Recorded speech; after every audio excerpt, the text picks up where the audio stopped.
আচ্ছা মোহর, তোকে যদি কেউ বলে যে তুই শুধু লেখাপড়া নিয়ে থাক, তুই তো খুব ভালো স্টুডেন্ট, তোর অনেক নাম ডাক হবে, তুই বিদেশে আজ এই ইউনিভার্সিটি কাল ওই ইউনিভার্সিটি সব জায়গায় পড়াবি, তোর কি ভালো লাগবে মোহর?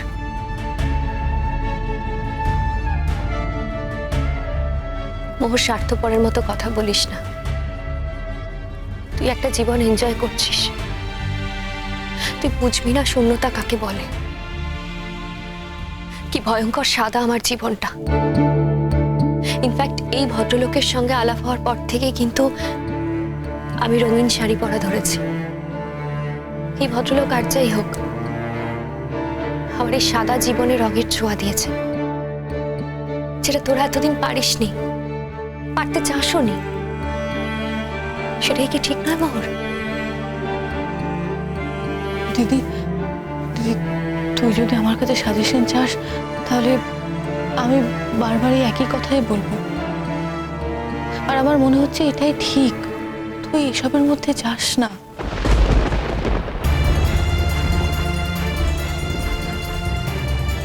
আর তুই যদি মনে করিস এটাই তো স্টেটমেন্ট, এটাই তো সিদ্ধান্ত, তাহলে আমার আর কিছু বলার নেই দিদি। মোহর, তুমি আরেকটু ম্যাচিওর কথাবার্তা বলতে পারতে। হ্যাঁ, তুমি তো এত ইম্যাচিওর নও। জীবন পাল্টেছে, দিনকাল পাল্টেছে, একটা মানুষকে এভাবে একা থাকতে বলা মানে তো তাকে নির্বাসনে পাঠানো। দেখো মোহর, আমাদের লাইফটা অনেক ছোট্ট, সেই লাইফটা এত দ্রুত দূর হয়েছে, দেখতে না দেখতে হাতের ফাঁক দিয়ে জীবনটা কিন্তু বেরিয়ে যাবে। মানুষ কি করবে বল না, এরকম একটা ছুটন্ত জীবনে সবাই ছুটবে। শুধু একটা মানুষ স্থির হয়ে থাকবে, বাকি সবাই ছুটবে। একটা মানুষ চলে গেছে, তার স্মৃতি নিয়ে সারা জীবন সে বেঁচে থাকবে না? স্মৃতি থাকবে, কিন্তু তাকে তো চলতে হবে। এটা তো হতে পারে না, না? তার মানে আমিও যেদিন থাকবো না তখন তুমি অন্য কারোর এভাবে হয়ে যাবে? কি মুশকিল মোহ, তুমি সব ব্যাপারে ব্যক্তিগত জীবন জড়িয়ে দিচ্ছ কেন? মানে আশ্চর্য, আমি তো সেটাই বুঝতে চাইছি শঙ্কু। আচ্ছা, এক একটা মানুষ এক এক রকমের হয়। দিদি তো পারছে না একা থাকতে, ওর পক্ষে একা থাকা সম্ভব হচ্ছে না, হতেই পারে। আমি আবার একা থাকতে পারি, আমার একা থাকতে অসুবিধা হয় না। এক একটা মানুষ এক এক রকম, এরমই তো। আমি জানি না, আমার সবকিছু কেমন এলোমেলো হয়ে যাচ্ছে। আমি ভাবতেই পারছি না তুমি থাকবে না, অথচ আমি। তুমি যেটা আজ ভাবতে পারছো না, কাল তো সেটা তুমি ভাবতে পারবে। তো তোমার ক্ষেত্রেও কি তাই হবে? কি জানি, হয়তো তাই। কি বললে তুমি? বললাম হয়তো তাই। আমি এখন থেকে কি করে বলবো? তো সেই পরিস্থিতিতে পড়ে নেই। সেরকম পরিস্থিতি তৈরি হলে, যদি শূন্যতা তৈরি হয়, তখন মনে হতেই পারে যে আমরা জীবনে কাউকে দরকার।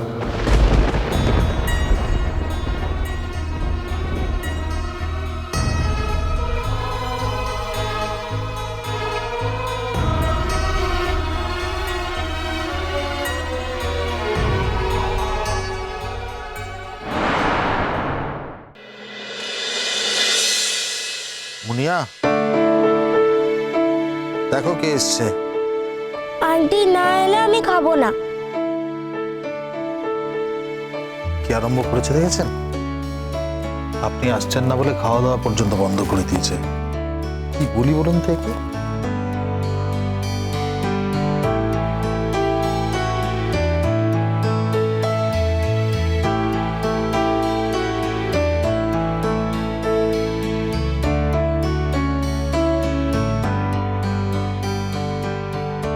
মুনিয়া,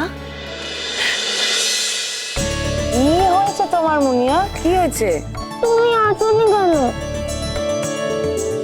আমার তো দুদিন কাজ ছিল মা। এই তো আমি এখন চলে এসেছি। তুমি আর যাবে না তো আমাকে ছেড়ে? আচ্ছা, আর আমি যে সারাদিন তোর কাছে বসে আছি সেটা কিছু নয়। আন্টিকে পেয়ে আমাকে ভুলেই গেলি, আমার আর কোনো দরকার নেই, তাই তো? তুমি তো খুব হিংসুটে। একদম ঠিক বলেছো মুনিয়া। তুমি বাবাকে বলে দাও তো, আমি তো তোমার মেয়ে হয়েই তো থাকবো। বলো, তোমাকে যে আমি ভালোবাসি সেটা কি সবাইকে জোরে জোরে শোনাতে হবে, জানাতে হবে নাকি? বলে দাও। আমি তো তোমারও মেয়ে হতে চাই। আমি তো তোমাকেও খুব ভালোবাসি। আমি তো তোমার কাছেও থাকতে চাই। তুমি আমাকে ছেড়ে যাবে না তো কোথাও?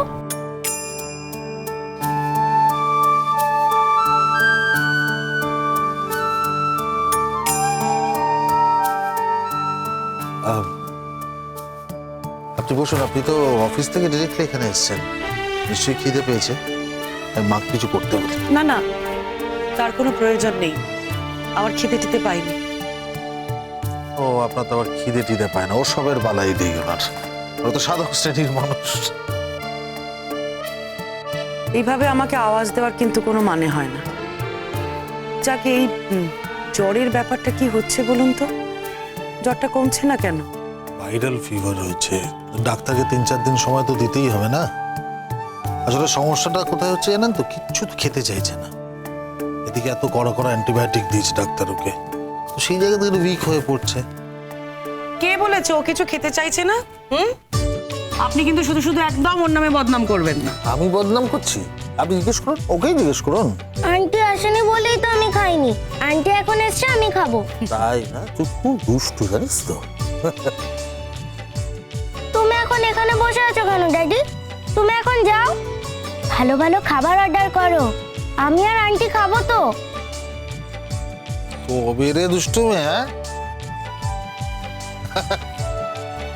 আচ্ছা মুনিয়া, তুমি কি খাবে বলো? আমি একটু ফ্রুট জুস নিয়ে এসেছি, একটু খাও। তুমি খাইয়ে দিলে আমি খাবো। লক্ষ্মী দা।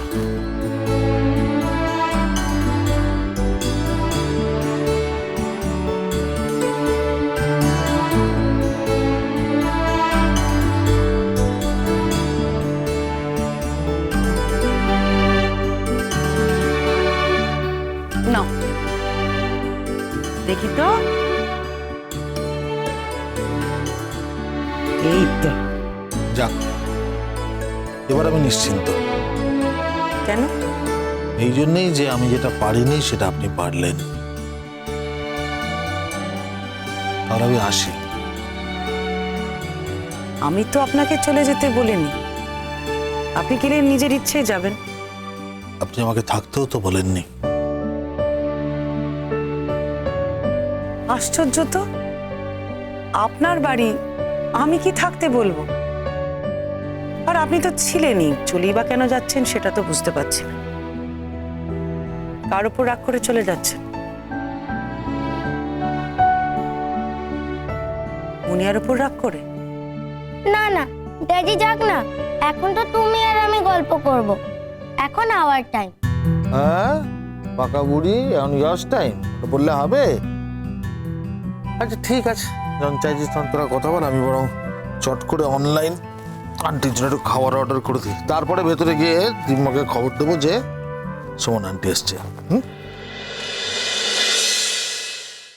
তুমি কথা দাও, তুমি আমাকে ছেড়ে যাবে না? বাড়িতে তো যেতে হবে মা। না, তুমি যাবে না। মুনিয়া, আমি তোমাকে আগেও বলেছি তুমি এটা নিয়ে বায়না করবে না, তাহলে কিন্তু আমি আন্টিকে আর কোনো দিনও ডাকবো না। আন্টির তো একটা বাড়ি আছে, আন্টিকে সেখানে যেতে হবে। শোনো, এখন আন্টির সাথে গল্প করো, কিন্তু তারপর তুমি একটু কামার কাছে থাকবে, আমি আন্টিকে বাড়ি পৌঁছে দিয়ে আসবো। না না, তার কোনো দরকার নেই, আমি ক্যাব বুক করে চলে যাব। সেটা আমি ঠিক করব।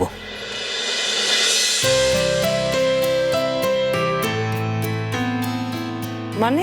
দেখুন, সব ব্যাপারে যে আপনি সিদ্ধান্ত নেবেন সেটা তো হতে পারে না। কিছু কিছু ব্যাপার তো আমার হাতেও থাকা উচিত।